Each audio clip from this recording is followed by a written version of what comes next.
Whoa there, Space Cowboy. Brokeback Bebop is a podcast with explicit content intended only for mature bounty hunters. Listener discretion is advised.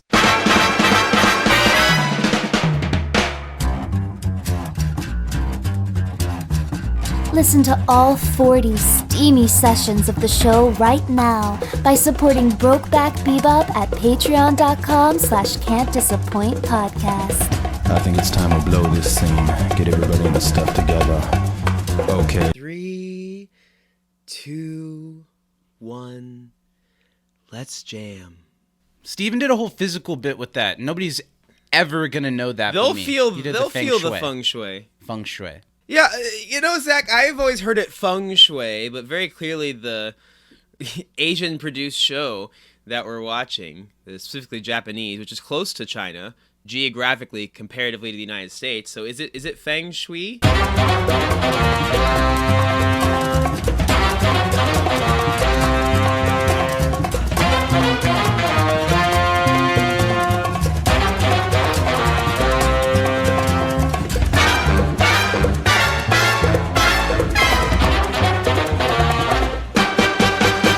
Hi, everybody. Welcome to another session of Brokeback Bebop, the rootinest, tootinest podcast in the World Wide Web. That's all I got. Hi, how you doing, Steven? It's good to see you. I'm zen. I'm here. Yeah. I'm calm. I am one with the universe. How are you, Zachary? I'm fine. I want to ask you. Have you ever tried or put any effort into learning how to or practicing like meditating or any type of becoming Zen? I feel like I should do it. I have done, there's a book. If I find it, I will tell you what it was that I read that was talking about mindful meditation and stuff like that. And I got it to help with my stress and anxiety, depression stuff.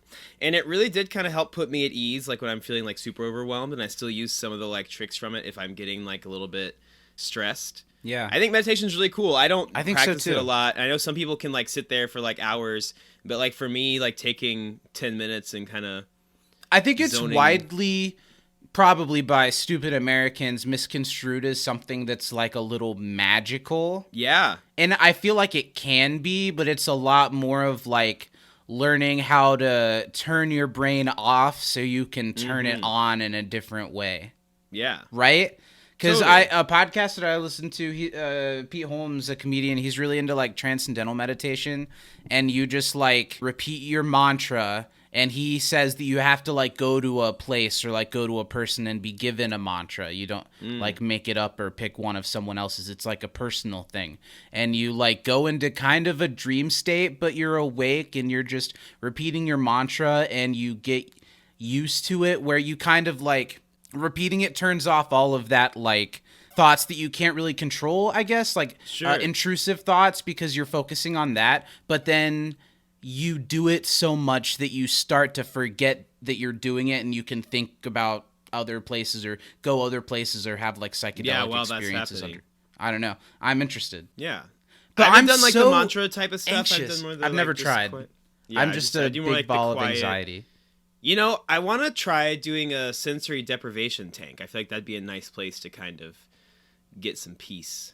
I feel like everybody that does it, and I would definitely be one of those people, I'd go really open to having a really beautiful experience, and you're in there for a half hour, maybe an hour, depending on how much you pay for it. 5 minutes in, I think I'm asleep. Yeah. Because everything's gone. It's all black. You're okay, I'm going to think. And then I think I would just fall asleep without thinking about it. I feel like it'd be a lovely nap, though. Sure, but I think at the end I'd be damn, I really should have taken some mushrooms or something. Sure. That'd be scary. I think it might be. Unless you were in a situation where you could go to the place and be I am taking psychedelics and that's part of this experience. Help this be calming for me. Yeah. Rather than being I'm going to sneak a couple mushrooms and then go to this place. Anything else you want to talk about before we dive into Boogie Woogie Feng Shui? There sure is, Zachary, because we are dead in the heat of anime season. I know I talked about all the shows I'm watching, I think, last time, right? No, because we didn't record one last week, did we? Well, last time you did, but it's been a couple weeks now. Well, 'Cause you summer mentioned anime one season. that this episode reminded me of. The one you were talking about where, like, they were former lovers pretending to be, or that they had to be siblings or something. There was some shades of that in this. Lover tension going on in this episode. Some brother-sister stuff. Yeah. So all those shows I'm still watching. Rent a Girlfriend is still dog shit, but entertaining because it's bad. I started watching a show that I don't know if I talked about it last time. It's called Call of the Night. Did I talk about a vampire show last time? I don't think so. Okay, so this show, super cool. One of the most like vibey anime I've ever watched. Like, you know those videos on YouTube that's like Tokyo at 3 a.m., lo-fi beats? Sure. It's like if that A and barely Twilight moving had a picture baby. with some vibey music and Yeah. like rainfall, maybe. Like the backgrounds use a lot of those like deep like purples and pinks that are super bright, but Warm also colors. super like yeah. The animation's super cool. The music is like super duper dope. Tell me what it's called again. This is the vampire Call of one? the Night. Okay. So it's about this kid. Yeah, who's, Harrison like, Ford in a CGI dog. Exactly. I think you're thinking of Wild Hogs. No, trust me, I know exactly what movie has gay Dr. Cox from Scrubs in it. I'm pretty sure I saw Wild Hogs in the theater. With my mom. With me my too. mom! Yeah! But Call of the Night's really cool. This kid, like, is living this life. He's pretty popular. You know, he gets asked out by this girl, but he turns her down because he's like, I'm not really into girls. I'm not really into guys. I don't really, like, care about that. I don't really like any of the people that are my friends. I just want to, like, be alone. So he, like, leaves his house at, like, 2 a.m. and, like, starts walking around. And he meets this girl mid-drift out. She's kind of crazy semen, like, nuts pink hair. Crazy and they go on this semen. kind of adventure together. And she takes him back to her place, and they're like laying down like in the bed, and then she bites his fucking neck while he's pretending to be asleep because she's a vampire. And he's like, what the fuck was that? She's like, damn, your blood's delicious. I'm a vampire. And he's like, damn, that's kind of cool. Yes, I am too. He's like, well, so am I a vampire now? And she's like, it doesn't work like that. And he's like, well, I thought that's how you turn people into, like, vampires. And she's like, well, it only works if you're in love with the vampire. And he's like, well, I kind of want to be a vampire. That's I'd fuck kind of with that. stupid. Yeah, it is. And so they, like, he, like, sneaks out. He, like, stops going to school. He, like, then, like, spends all his nights, like, out running around with this vampire girl. And it's really fucking good. I believe you that really it's like good, it. but the idea that vampires can only make other vampires by being in love is kind of dumb. No, Zach, it makes sense, because why would them sucking your blood make you a vampire if you didn't love them? I do agree that you had me until it was the love thing, because I agree that it'd be an interesting... Yeah. Because you would think it's possible for, like, a vampire to just drain someone of their blood and, like, feed on them and they're just dead. Yeah. But I think the other part of it is that they're, like, this uncontrollable, like, parasite that just makes other of themselves. I don't know. Let's talk about Cowboy Bebop, unless you want to mention any other shows. That's a really locked-in way of thinking, Zachary. Vampires are more than that. But it's kind of cool because it's kind of like a reverse on Twilight, but instead of, like, shiny, emo Seattle people, it's like a shiny, big emo, city anime girl. Asian people. Yeah. But it's cool. It's a cool show. Really cool music. Yeah. And the romance part's like the night. Yeah, like the least important part of it, because it's not really a romance show. That's just why he's still around, because he's like, well, maybe I'll fall in love with you and I'll get to be a vampire like you. And she's like, whatever, let me keep drinking your blood every day, you can hang around. Sounds a lot like What We Do in the Shadows. Haven't seen that show. I hear it's good, though. It's really good. Okay, Bebop. let's talk about Cowboy Bebop. We're here to talk about Bebop. the 21st session of Cowboy Bebop. We're getting closer and closer to the end of the original run, which is wild, because watching the episodes, still, to me, it's past the point where it feels like it's just getting started, but it does feel like we're just in the real groove of things, where like each episode is pretty solid because we know all the characters and we know how the world works, and it doesn't feel like it's slowing down at all. So it makes me a little sad that there's only 5 episodes left after this. Yeah, there's not many. Yeah, and 2 of those are a 2-parter, so really only like 4 different stories. Yeah. Well, today we're talking about Boogie Woogie Feng Shui. It was storyboarded by Ranta. Probably Ranta. Ranta Ushio. It was directed by Ikuro Sato. It was written by Sadayuki Murai and Shinichiro Watanabe. And it was aired in Japan on March 20th, 1999, and in the U.S. on November 12th, 2001. They really just shot these out in the U.S. when they came out. They did. Huh? They sure did. Just shot him right out. Just spewed them all over. A fat load of episodes just all over and around me. Bebop shot. We've got trivia. I've got 2 questions. I have 2 questions for you, Zachary. Okay. I'm going to go first. Yeah. What can Feng Shui do that fortune telling can't? I don't know. Feng Shui can change good luck to bad luck. Oh, it's sure. active. Okay. What snack does Ed offer Mayfa? Mayfa. They look like little chocolate bunnies or like Who's potatoes. the real fan now? Because they've mentioned them on the show before. Fuck. They're a delicacy, maybe from Earth or from somewhere. Oh, is it the Ganymede sea rats? No. It's called Piyoko. Ah. I think Missed they that. mentioned them maybe in the episode where we first met Ed. I don't remember what they actually are, but they do look like little chocolate chicks. They kind of look like Peeps, but like chocolate. And go your turn. Who do the Blues Brothers work for? For a syndicate, I don't know. Blue Dragon.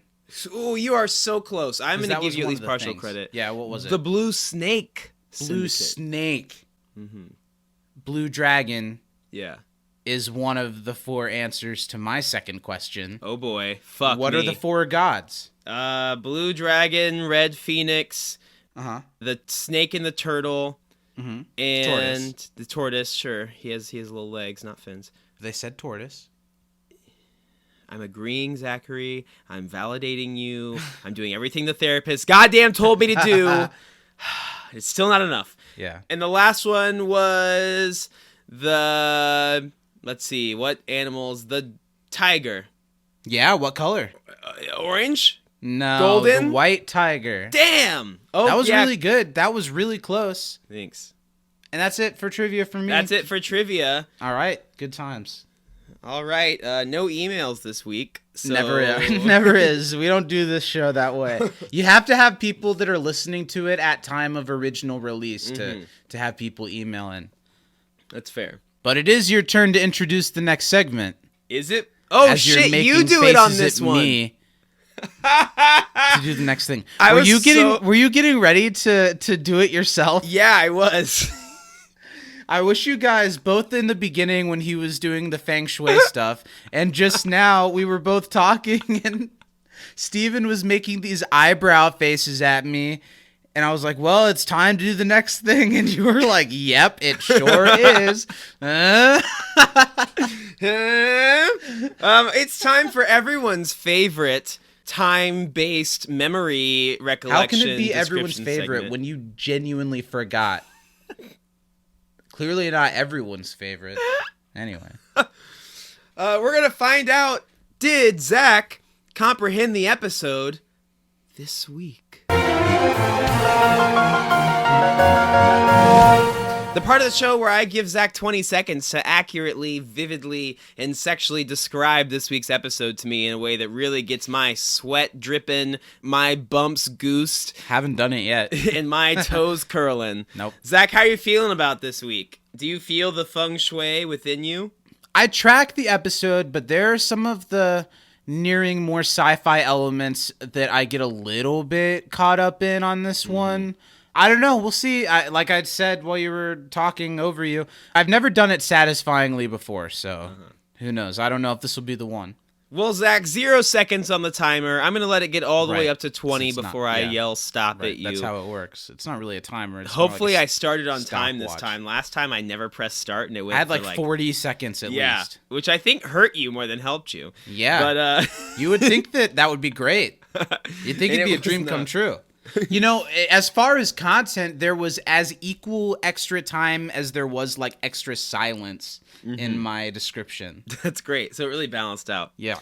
All right, here we go. Kids, kittens, and kebab stand owners. Time for Zach to lay it all on the line and bring us to the horizon. All right, Zach, are you ready? Sure. We're going to do this on go, like always. Okay. Yeah, I 3, figured. 2, 1, go. Jet gets a message from an old friend who gave him insider information from the syndicate that he works for and ends up with his daughter instead of him. He's dead. He gets to the graveyard where he was buried and goes off on a mission with his daughter to find the Sunstone, and they're going to use it and Feng Shui to find the father and find the message that he wants them to find. Stop! I could have gotten a lot more, but I think You did an excellent job with the first half of the episode. Yeah, and then I got a little farther than I thought I was going to get, but there is a lot more that I would have liked to have gotten to. I didn't get the conclusion. Well, you got some bonus because you slipped in at the beginning that he worked for the syndicate, so that's an extra detail. Didn't get the Blues Brothers chasing them. Right, I want it, yep. Yeah, but you did mention the Sunstone, which is pretty pivotal. Zach, I'm going to give you a solid B this week. Yeah, I felt pretty good about that one. If I had even like 5 seconds 3 more, to 5 more seconds, seconds, I could have mentioned that they were being chased, and I could have maybe mentioned that they got to talk to the dad at the end. That was great. Okay, I'll take it. Good job, Zach. Well done today. Thank you. Let's talk about the episode in the time that we've got left. How does this one rank for you? I like it, but it's not in my top 5. Although it's really hard to be in the top 5 of this show because there's a lot of really good episodes. Yeah, I agree with you, but why is it that it's so easy to know that this one's not even in the conversation? I think the story is cool, but I think that the ending, while pretty good, is not anything substantial or super shocking. They find the dad, then he's like, well, I'm dying anyway, goodbye. So that's nice the daughter gets a little bit of closure. I think it's a nice enough ending. It doesn't make the dad look that much better. No. But really all you needed to know was that he was avoiding her to keep her safe, like how Jet told her earlier in the episode. Yeah. The emotional heavy lifting was kind of done by that, other than the daughter getting to see her dad one more time. I think if I have a problem with this episode, it's more like the middle. I like the setup. I like the characters. I like the mission. I like that they're being chased. There's just kind of a meandering part in the middle of the episode that allows the rest of the characters to be a part of it for a second, but just kind of they have the thing but don't know what to do with it, or they have the instructions but haven't really done it yet. I don't know. It's that what kind of takes it down just a little bit. It's not purposeful throughout the entire plot. Yeah, I think it's also not a super... I mean, there is action and excitement in it, but that's not the focus of the episode. Yeah, not a ton of action. I noticed that. And I do like the connection to the syndicate. I always like connecting back to that gate incident because it increases the rippling effects that the world has had because of it. Absolutely, yeah. I like getting to see Mars. We're not there super often, so I love getting to see how different that is from the desolate Earth. Or even when they go to Ganymede and stuff, where it's mostly water and then a little bit of kind of urban area around that. I like how they really do have some consistency with the different planets and how things work. Because even in the first episode, they talked about how Mars was where all the money and the rich people were. That's where that couple was trying to escape to. And so we go to Mars, and it is a metropolis. It's a big city, but which is funny because that's what our billionaires in real life are talking about now, is how to make. I don't know if they really are, but that's the pop culture joke, is that we're talking about how can we live on Mars one day. Yeah, and they did it. This version of the future, Elon did it. Elon Musk is the Cowboy Bebop, Zach. You see the sponsored by Tesla. But he still can't fix Twitter, so yeah. I just want give me a dislike button, or just bring the dislike button back to YouTube. I think there's still you can still dislike, but you can't count the dislikes. The creator knows. It just doesn't show on the page anymore. Well, how do I know if it's bad, Zach? I need to know if it's bad. I forget what I was gonna say. You made me. What were we talking about? We were talking about Mars, the terrain, the metropolis. Before that, let's go back a little.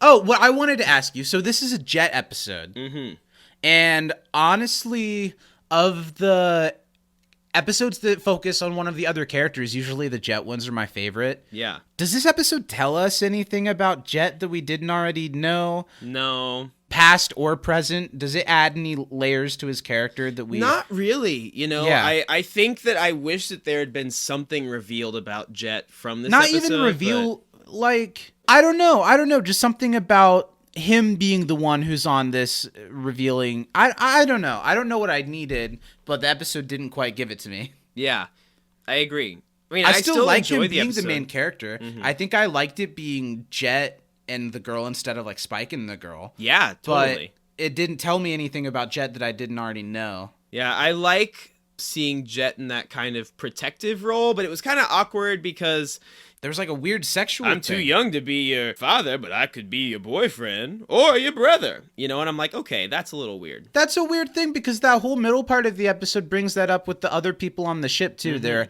interested on what's going on with the two of them and if there's anything sexual or romantic going on. Yeah. And it's weird.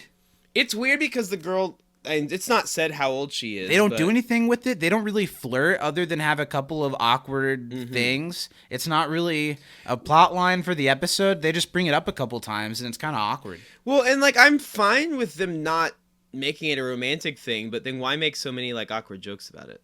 Like I don't know. I don't think it detracts too much from the episode, but it definitely was uncomfortable.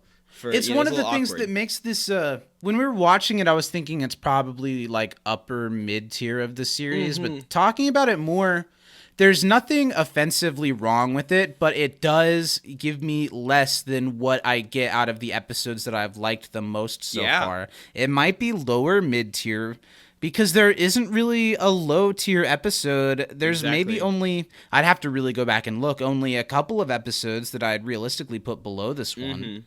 Just by how good most of it is. Yeah, that's the thing with the show is I feel like the top is it does something. You know, like you can have a solid episode like this that in your average anime, this would be a pretty solid episode, you know? But in one where... If there were 150 episodes of Cowboy Bebop or more, absolutely, this would be a perfectly fine episode. But like we started off the podcast saying, that's not how it is. After this episode, there's 5 episodes left. Yeah. So any meandering at all feels like a massive waste of time when we only have so many hours left with these characters. And coming off an episode is like dark and heavy as Pierre Le Fou. Which is a great example of the flip side, where it's an episode that...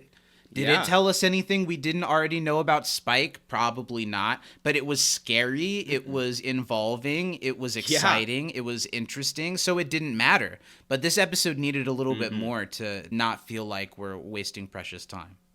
Yeah, I agree. Tell me some of the stuff you like about it. Well, we've got some time. So some of the cool stuff in this episode, the music is great in this one. There's a song, the like... driving song that they played at the beginning and then like towards the end of the episode is Ganymede Shuffle, I think is what it's called. That one's a super cool one. A lot of cool like horns and rhythm section stuff. There was another song that played during the first chase with the Blues Brothers. That's a cool one. I love that that's the only thing you'll refer to them as. They will be the Blues Brothers forever. You didn't explain it or anything. They just are the Blues Brothers. Everybody knows Brothers. what you're talking about. Yeah. There's the one who's going to die from drugs first and the one that's going to die from drugs second, you know? And then John Goodman. Yeah. All rolled into one. I like the connection to the Syndicate. I think that there's about to be some more Syndicate stuff not too far from where we are now in the show. And so just expanding how many different Syndicates there are and maybe connecting them to the, the major Chinese gods and things like that is kind of cool. I like that moment where they're standing on that building and they like see the mountains representing like the different stuff. That was kind of a cool like image. It made me feel like I was watching Naruto because they have like the Hokage mountain with like the Mount Rushmore thing. That is something that while we were watching it a couple of times I mentioned. I really like the animation in this episode. It is a very well animated episode. A couple of moments with water that I think look really, really cool. I think the whole graveyard scene looks really cool along with what you were mentioning. The way the bullets hit the points. headstone is really cool. You feel the weight of the shot and I like that. I just like the idea. It made me think of like it's the future and it's this graveyard on like a hilly terrain. It makes me think of like a future world where they're having to make more out of what space they have for graveyards. I don't know. It was a piece of animation and of world building design that didn't say anything but got my brain thinking about how this future world works. Yeah. I also really like that shot and you pointed out the water in it when you just see the silhouettes of Spike of Jet and I can't remember her name, May. I put my notes away.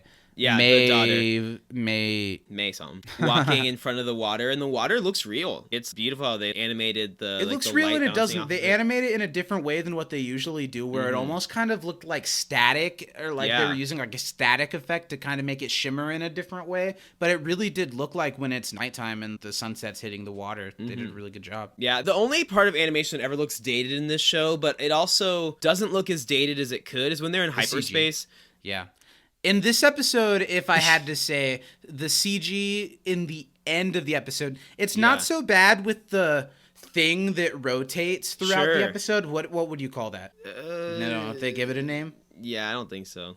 It's like a weird compass pointing direction thing the that moves in more dimensions the than gyro the show usually does. It's Feng definitely Shui a CG thing mixed in with 2D, and I thought that like cool. is a little clunky, but it worked pretty well for its time. The end of the hyperspace stuff, like the big donut in the sky when Spike's shooting the rock, it made it a little bit harder to follow what's going on, if I'm being honest. I want to point out my favorite moment of the whole freaking episode is the ship starts becoming under attack, and Spike and Faye are kind of like, not our problem, and Jet's like, battle stations or die with the ship, and that delivery was fucking great. He was like, listen, I get this is not your problem, but it's gonna be, because we're gonna die if you're not fighting. And that was Jet being like badass captain, and that was cool. Yeah. How many times are these people going to be put on death missions? When's the episode where they like need to go grocery shopping? I think that was when they all took psychedelics and walked around the ship. That's fair. And you don't like that was one. like I kind of the- like that one. I probably love like that one episode. more than this one. Yeah, I do. Mushroom Samba is much higher on my list than it probably should be, but I really enjoy it. Okay, well, with the time we've got left, first, let's go ahead and give our captains for this week. Honorable mention to the Blues Brothers. They really held it down. Sure. But I gotta give it to Jet Black this week for me. I think Yeah. that for nothing else, he truly was the captain of the Bebop. Like, he was like, this is what we gotta do. That's fair. That's a good point. Well, I mean, he kind of always is. Yeah, that's fair. He successfully found a guy who was like trapped inside of a rock black hole. I don't really understand the science behind that whole part there. I just don't want to touch it. Because like, wouldn't if they were Don't tracking try. him, but he's in the rock. No, The I rock thought the took rocks the- helped was them the- find each other. Why did they need to shoot? They shot the rock to open a hole to get... Yeah. But then they never got to him. They just saw him on a video screen. Yeah. Couldn't he? So why'd they have to do any of that? Couldn't they have just Skyped? Couldn't they have just Skyped him? They have FaceTime clearly, so they could have just. Well, this leads me... My captain this week is going to be the dad. Nice. Because I fucking love, from a comedy angle, that he has had to spend all these years protecting his family by staying away from them. And then he's like, I'm going to go out in a blaze of dramatic glory. I'm going to send this guy who I helped once to my daughter who thinks I left her. And they're going to have to go on the scavenger hunt to find a thing, to find another thing, to find me when we could have Skyped all along. I thought it was kind of funny. And then they find him, and he's like, "Well, I'm almost out of oxygen, so bye." Yeah. That's all we have time for today, folks. I'll see you next time. That was the dad, not me. Well, and just about, though, let's talk before we sign off. What do the people have to look forward in the future? Do you know what the next episode is? The next episode, Zach, is one that I would put in my top 10. It's a precursor to Samurai I noticed Champloo, you but it's say also top a great 10, standalone. but not top 5. Correct. Could you tell me why? Are there Because like, the top characters or 5 is locations? so good. No. I'm talking about why it sets up Samurai Champloo. Just the music and style, or is there like thematic? Like, so there's quite actual literally storyline in this stuff? next episode a cowboy Yes, that says he's gonna go be a samurai next. and it's the character from Samurai Champloo. No, but this But is it kind of Cowboy sets Bebop. up the idea for And that so show. It was a director saying, "I did jazz western, so now I'm That's gonna do cool. hip hop samurai." I see what you're saying now. Yeah, That is pretty cool. it's kind of cool. Well, I'm looking forward to that. This is the episode that I think between now and next week is when the movie takes place. I'm pretty sure. Does it really matter that much then, since this was kind of a standalone episode where specifically the movie takes place? Not really. Yeah. It's just before the end when whoever dies, Yeah. dies. Sure. Well, that's going to be it for today. This Ein was takes fun. a bullet right up the asshole Yeah. and shreds them. They get very graphic with the animation. So I'm looking forward to seeing how they wrap this thing up. I'm invested. I'm already a little bummed out that it's not a longer series. I'm excited to see how they wrap it up, and I know they wrap it up well, but it seems like it's coming way too fast. Yeah. And I'm excited to see how the live action takes all of that and shits on it. Right? It's funny because this show, I feel like when you're like in the middle of it, you're like, wow, I thought I was further through this show. And then you get to the last part of it and you're like, oh shit, I'm already it's here. almost over? Yeah. It feels like the middle of it. Mm-hmm. Well, that's it for this week. Thanks everyone for listening. We will be back next time. See you later, space missionary position. Nice. Make sure that if your dad dies and it's mysterious and he leaves you a gyrosphere, don't go with the scary man who's a bounty hunter that says, I could be your boyfriend. Unless he offers you ice cream. Well, if he gives you ice cream, you gotta go. It's the rules. Right. Let's go get some ice cream. Let's go get some ice cream. Bye, everyone.